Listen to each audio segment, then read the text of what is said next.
Bro kabaddi season 12 பார்த்தீங்கன்னா நேற்று கம்ப்ளீட்டாக பார்த்தீங்கன்னா முடிஞ்சிருச்சு. அதோட வின்னரான தப்பாங் டெல்லி பார்த்தீங்கன்னா ஒரு பயங்கரமான செலிப்ரேஷனோடு பார்த்தீங்கன்னா இந்த ஒரு மேட்சை கம்ப்ளீட் பண்ணி முடிச்சிருக்காங்க. பல தடைகள் எல்லாம் தாண்டி பார்த்தீங்கன்னா தப்பாங் டெல்லி மிகப்பெரிய வெற்றியை பார்த்தீங்கன்னா பிடிச்சிருக்காங்க. ஸோ இது பார்த்தீங்கன்னா அவங்களோட 2வது வெற்றின்னு பார்த்தீங்கன்னா சொல்கிறாங்க. ஸோ இவங்களுடைய வெற்றி பெற்றதை பற்றி நீங்கள் என்ன சொல்கிறீங்க? உங்களுடைய கருத்தை பார்த்தீங்கன்னா மறக்காமல் கமெண்ட்டில் சொல்லுங்கள். இந்த ஒரு வீடியோ நீங்கள் பார்த்துக்கிட்டு இருக்கீங்கன்னா உங்களுக்கு பிடிச்ச கபடி டீமும் உங்களுக்கு பிடிச்ச பிளேயர் யாருன்னு மறக்காமல் கமெண்ட் சொல்லுங்கள். நான் பார்த்து தெரிஞ்சுக்கிறேன். இந்த மாதிரி தமிழ் தலைவாஸ் ஒரு சீசனாச்சு கப்பு வாங்கிட்டாங்கன்னு பார்த்தீங்கன்னா பல ஏக்கத்தோட தமிழ்நாட்டில் இருக்கிறவங்க பார்த்தீங்கன்னா பல பேர் வேண்டிக்கிட்டு இருப்பீங்க. ஸோ அது பார்த்தீங்கன்னா அடுத்த சீசனில் 13வது சீசன்லையாச்சும் வெற்றி பெறுமோன்னு பார்த்தீங்கன்னா பல பேர் பார்த்தீங்கன்னா நினச்சிக்கிட்டு இருக்கீங்க. அதுக்கு ஒரு முக்கியமான காரணம் மேனேஜ்மெண்ட்டை மாற்றுறதா? ஏன்னா மேனேஜ்மெண்ட்டுக்குள்ளே பார்த்தீங்கன்னா பல விஷயங்கள் பார்த்தா நடந்துக்கிட்டு இருக்கு. அந்த பிரச்சனையை மாற்றுறதா இல்லை ஸோ பிளேயர்ஸை மாற்றுறதா இல்லை கோச்சை மாற்றுறதா என்னன்னு ஒன்றுமே தெரியாமல் பார்த்தோன்னா இப்போ தமிழ் தலைவாஸ் பார்த்தீங்கன்னா தவிச்சிக்கிட்டு இருந்தாங்க.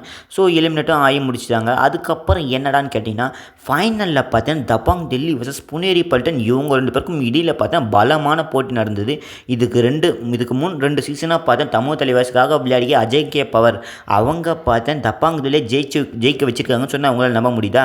நம்பி தாங்க. ஏன்னா அந்தளவில் எஃபெக்டை போட்டு பார்த்தீங்கன்னா ஒரு ரேட் பாயிண்ட் எடுத்ததுலேருந்து தரமான சம்பவத்தை கொடுத்துக்கிட்டு இருந்தார். அவங்களுடைய 2வது கோப்பையோட பார்த்தீங்கன்னா இந்த ஒரு சீசனை பார்த்தீங்கன்னா கம்ப்ளீட்டாக முடிச்சுக்கிறாங்க.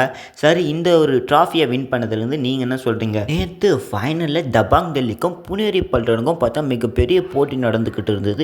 ஒரு நிமிஷமும் பார்த்தீங்கன்னா த்ரில்லாக நடந்துக்கிட்டு இருக்குன்னு தான் சொல்லணும். ஒரு பக்கத்தில் புனேரி பல்டன் பாயிண்ட் எடுக்க, இன்னொரு பக்கத்தில் தபாங் டெல்லியை டேக்கிள் பண்ணுற விதமாக பார்த்தீங்கன்னா இந்த மாதிரி பல விஷயங்கள் நேற்று மாற்றி நடந்துக்கிட்டே இருந்தது. பாயிண்ட்டு சரியான லீடு பிடிச்ச தபாங் டெல்லி பார்த்தீங்கன்னா இந்த ஒரு மேட்ச்லையும் பார்த்தா வின் பண்ணியிருப்பாங்க. ஸோ வின் பண்ணது மட்டும் இல்லாமல் பார்த்தா இந்த ஒரு சாம்பியன் ட்ராஃபியும் பார்த்தீங்கன்னா வாங்கியிருப்பாங்க. ஏன்னா அந்த அளவில் பார்த்தீங்கன்னா அவங்களோட பிளேயிங் லெவன் செம்மையாக செட் ஆகிருக்கு. நேற்று நடந்த மேட்ச்சில் தப்பாங் டெல்லி பார்த்தீங்கன்னா 31 பாயிண்ட்டு, புனேரி பல்டன் பார்த்தீங்கன்னா வெறும் 28 பாயிண்ட்டு. ஸோ இவங்க 2 பேருக்கும் என்னடா டிஃப்ரென்ஸ்னு கேட்டிங்கன்னா ரேட் பாயிண்ட்டில் மட்டும் புனேரி பல்டன் 15 பாயிண்டில் இருக்காங்க. தப்பாங் டெல்லி பார்த்தீங்கன்னா 17 பாயிண்ட்டு. சூப்பர் ரைடுன்னு கேட்டிங்கன்னா தப்பாங் டெல்லி 1 வச்சுருக்காங்க. டேக்கில் பாயிண்ட்டில் தப்பாங் டெல்லி 8 வச்சுருக்காங்க. அதுவே புனேரி பல்டன் பார்த்தீங்கன்னா 10 வச்சுக்கிட்டு இருக்காங்க. ஆல் அவுட் பாயிண்ட்டுன்னு கேட்டிங்கன்னா 2 பேரும் ஈச்சாக வச்சுருக்காங்க, 2 இருக்காங்க. அதுக்கப்புறம் நான் எக்ஸ்ட்ரா பாயிண்ட்டுன்னு கேட்டிங்கன்னா தப்பாங் டெல்லி 4 பாயிண்ட் வச்சுருக்காங்க. இதுவே புனேரி பல்டன் பார்த்தீங்கன்னா ஒரே ஒரு பாயிண்ட் தான் வச்சுருக்காங்க. புனேரி பல்டன் தோக்கிறதுக்கு என்ன காரணமாக இருந்துக்கிட்டு இருந்தது? எல்லாம் நல்லா போய்கிட்டு இருந்தது. ஃபைனலாக பார்த்தா ஒரு ட்விஸ்ட் நடந்ததால் பார்த்தீங்கன்னா இந்த ஒரு மேட்சில் தப்பாங் டெல்லியை வின் பண்ணிட்டாங்க. ஸோ ஆதித்யா ஷிண்டே அவங்க பார்த்தீங்கன்னா நல்லா தான் ரைட் பண்ணிக்கிட்டு இருந்தாங்க. சூப்பர் ரைட்லாம் போட்டு தரமாக பார்த்தீங்கன்னா மேட்சை மாற்றிக்கிட்டு இருந்தாங்க. ஸோ அவங்க பார்த்தீங்கன்னா 10 ரைடு போய் 10 பாயிண்ட் எடுத்திருப்பாங்க. அபினேஷ் நடராஜன் அவங்களுக்கு பார்த்தீங்கன்னா கையும் வரல காலும் வரல, 2 டேக்கிள் பண்ணியிருப்பாங்க. ஸோ 4 பாயிண்ட் எடுத்திருப்பாங்க. ஸோ 2 போனஸ் போட்டிருப்பாங்க. அது மட்டும் இல்லாமல் பங்கஜ் மோகித் பார்த்தீங்கன்னா 4 ரைடு போயிருப்பாங்க. ஸோ 4 பாயிண்ட் எடுத்திருப்பாங்க. வேறு ஒன்றும் பெருசாக ஒன்றும் பண்ண முடியல. ஸோ அஸ்லாம் மினந்தர் அவங்களுடைய கேப்டன் ஒரே ஒரு போனஸை போட்டு ஒரே ஒரு பாயிண்ட்டை மட்டும் எடுத்து வச்சுருப்பாங்க.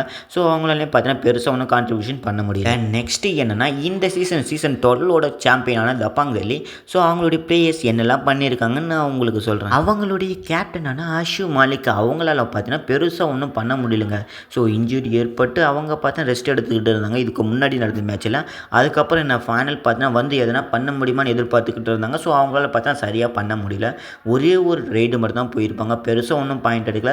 ஸோ என்ன 2 பாயிண்ட் பார்த்தீங்கன்னா எடுத்து வச்சுருப்பாங்க. அதுக்கப்புறம் நான் அவங்களுடைய டீம் நட்சத்திர ஸ்டார் பிளேயரான இவங்க தாங்க அஜிங்கே பவர் அவங்க பார்த்தீங்கன்னா 6 ரைடு போய் 6 பாயிண்ட் எடுத்திருப்பாங்க. அதுக்கப்புறம் நான் நீரஜ் நர்மல் அவங்க பார்த்தீங்கன்னா 6 ரைடு போய் ஒரு டேக்கிள் பண்ணியிருப்பாங்க. 2 போனஸ் போட்டு மொத்தம் 9 பாயிண்ட் கிட்டே எடுத்திருப்பாங்க. சூப்பர் 10 கிட்ட பார்த்தீங்கன்னா போயிருப்பாங்க. ஸோ அப்பயும் பார்த்தீங்கன்னா சூப்பர் 10 போட முடியாது. தென் நெக்ஸ்ட்டு என்னென்னா நிறைய பேர் நல்ல பர்ஃபார்மன்ஸ் கொடுத்தாங்க. அதுக்கப்புறம் நான் ஃபசல் அட்டச்சிலி அவங்களால முடிஞ்ச கான்ட்ரிபியூஷன் பார்த்தீங்கன்னா கொடுத்தாங்க.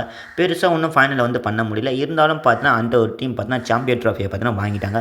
சரி, இவங்க டீமை பற்றி நீங்கள் என்ன சொல்கிறீங்கன்னு மறக்காமல் கமெண்ட் சொல்லிட்டு வீடியோக்கு பிடிச்சா லைக்காக கொடுத்துட்டு ஷேர் பண்ணிட்டு மறக்காமல் நம்ம சேனல் சப்ஸ்கிரைப் பண்ணுங்கள். அடுத்த வீடியோவில் பார்க்கலாம்.